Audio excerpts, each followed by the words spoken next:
Assalamualaikum warahmatullahi wabarakatuh. Selamat pagi, salam sejahtera bagi kita semua. Saya Hani Siti Halimah, saya dari semester 4 Tarbiyah B SDAI Yamisa Soreang dengan program studi pendidikan agama Islam. Pada video pembelajaran kali ini, saya akan membahas materi pembelajaran mengenai infak pada bagian kedua. Oke, jadi di sini saya akan membahas mengenai ketentuan infak. Yang pertama mengenai hukum infak, dan yang kedua itu mengenai syarat atau rukun infak. Nah, jadi untuk lebih lanjutnya, mari kita simak video berikut ini. Nah, pada bagian kedua materi tentang infak ini kita akan mempelajari tentang ketentuan infak. Nah, yang pertama itu ada hukum infak. Nah, jadi hukum memberikan infak, Allah Subhanahu wa taala menganjurkan agar yang kita berikan kepada orang lain merupakan sesuatu yang baik. Disinilah kunci kebaikan dan kualitas iman seseorang. Untuk mengetahui lebih jelas hukum infak, ada baiknya kita mempelajari macam-macam hukum infak. Nah, adapun macam-macam hukum infak adalah sebagai berikut. Yang pertama ada infak wajib.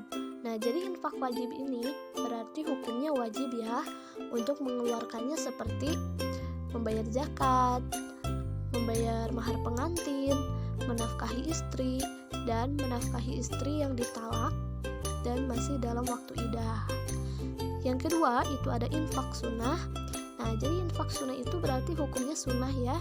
Untuk mengeluarkannya itu seperti infak untuk perjuangan di jalan Allah, infak untuk kepentingan umum, infak untuk menolong musibah, dan lain-lain.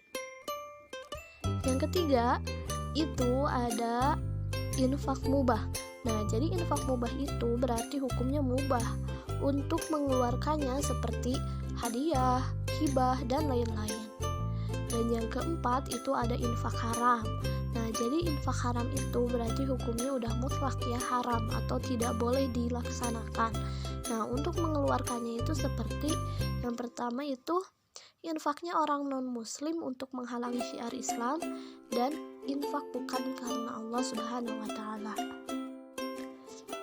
Oke, ketentuan infak yang kedua itu ada rukun infak. Nah, jadi infak itu harus memenuhi rukun-rukun tertentu, yaitu sebagai berikut. Yang pertama, adanya pemberi infak atau munfik. Yang kedua, penerima infak atau munfik lahu. Yang ketiga, barang yang diinfakkan. Dan yang keempat, penyerahan atau ijab qabul. Nah, untuk ketentuan infak yang ketiga itu ada syarat infak.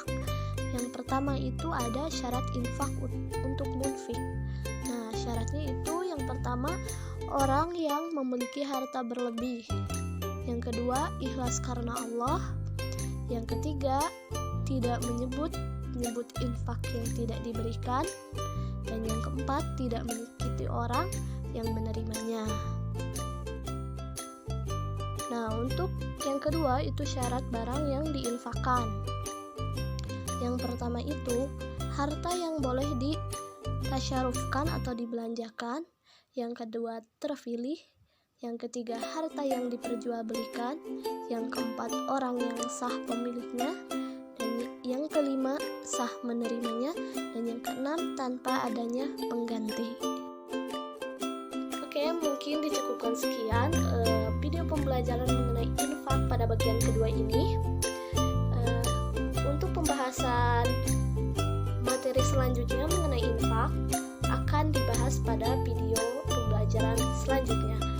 Mohon maaf apabila banyak kesalahan dalam saya melafalkan kata atau dalam pembuatan video pembelajaran ini. Mohon dimaafkan. Wabillahi taufiq wal hidayah. Wassalamualaikum warahmatullahi wabarakatuh.